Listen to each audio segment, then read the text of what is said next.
What's up, guys? It's me, Alan, and holy shit, we are nearing the week of the Super Bowl, and we just got a bombshell dropped in the NFL trade market.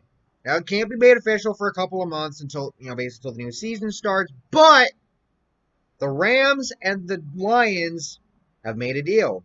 We have a trade to announce, and that is the Lions are sending Matthew Stafford to the Rams in exchange for Jared Goff, a 2021 third round pick, and two first rounders, one in 2022 and the other in 2023.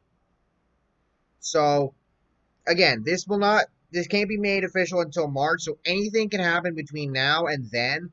But if this trade does go through by then, this is a massive fucking deal for the Rams. First of all, they have not had a first round pick. They will not have a first round pick this year because they already traded it. And they will not have a first rounder the next 2 years because of this trade. Because you can't trade picks 3 years out. So now they haven't traded. They haven't had a first round pick since they moved up to number one to get Goff back in 2016. The first round picks that they've had since, from 2017 to now 2023, they've all been traded between obviously the Goff trade, Brandin Cooks trade with the Patriots, the Jalen Ramsey trade with the Jaguars, and now the Stafford trade, along with trading down in 2019. This is fucking insane for the Rams. And if you're a Rams fan, and I know Black Flags Matter, Darian Gomes is one of them. I mean, you're going in a new direction at quarterback.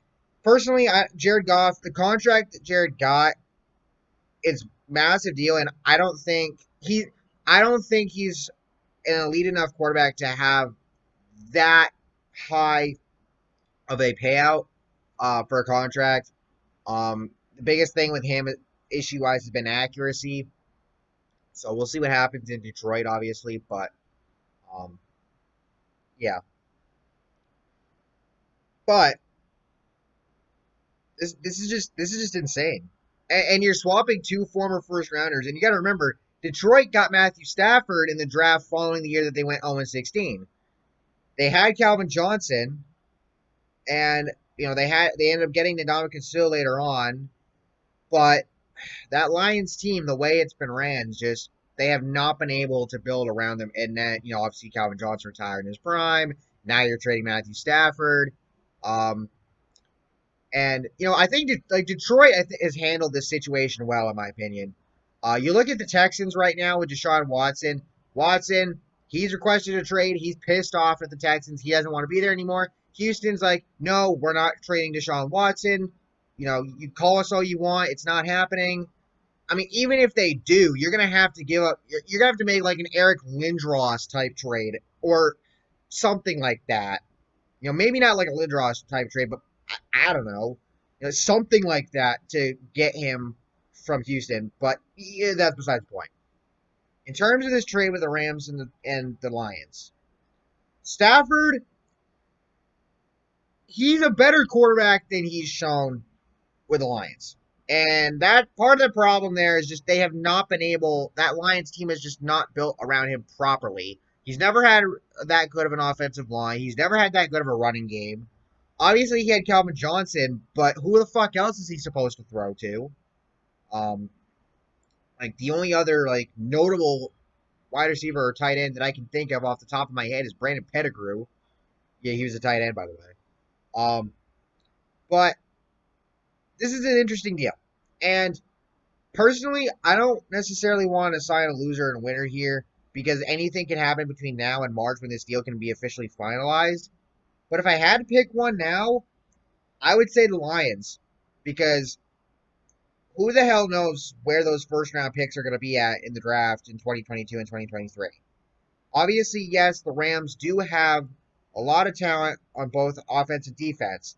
Sucks how things have, but at the same time, they're also locked into some dead cap. There's probably going to be some dead cap, or maybe not with the whole Goff thing, but I know there was some dead cap when they traded Cooks to Houston, speaking of the Texans. And obviously the dead cap from cutting Todd Gurley, which, by the way, that sucks how that whole deal turned out. Like, Gurley is like a really good running back, like great running back even, but just the injuries just hampered him. But for the Rams, moving on from Jared Goff and now getting Matthew Stafford, who I got to remind you is 32 years old. So if this is probably Stafford's best chance to contend, not just for playoffs, but maybe even for a Super Bowl if they can figure things out with the cap and maybe get a few guys around him. That the Rams defense is really freaking good. Obviously, you have Aaron Donald, you have Jalen Ramsey and all of that. My question is can they do they have the guys on offense for Stafford to lead this team back to the playoffs, considering that they were just in the playoffs this past year and got to the divisional round, by the way. Um, or if so, can they get guys around Stafford on the offense? And going from there, how are they going to build this team for the next couple of years? Because again, the first round picks that they've given up with the Jared Goff trade, the Brandin Cooks trade, the Jalen Ramsey trade, and now this, all of those picks could have been very useful for the Rams. They traded them all away, mostly again with the Goff trade, but that's besides the point. And now they've got to figure out how to build this team really without having, those high draft picks. So, and with Detroit, again, they're officially going into rebuilding mode, but at the same time, Jared Goff, having him on the roster might make it a situation where, kind of where they already were, which is not good, not bad enough to tank. Even though, yes, they got Jeffrey Okudah last year with the third pick, which we still really haven't seen enough of him to see if it was a justifiable move, but not good enough to get to the playoffs and all of that.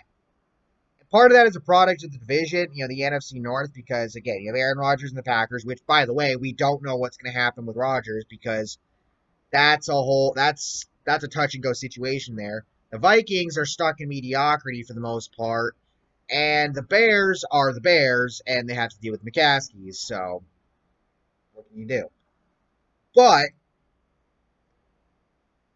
I feel like the Lions are just kind of like waiting in the weeds right now because, again, Rodgers isn't going to be in Green Bay much longer. He's only probably have a few years left, or he'll be like Brady and play at least 45. I don't know. The Bears are the Bears, and the Vikings are eh. So the Lions, if they manage this properly, if Jeffrey Okudah pans out, if Jared Goff can get his accuracy issues figured out, and a few other things, if they could actually build around Goff the way they really didn't do with Stafford, maybe this Lions team could very well be in playoff contention in a couple of years. Not just with the Rams picks, but with their own, and depending on what else they do, and depending on what happens with the rest of the division, who knows? But for right now,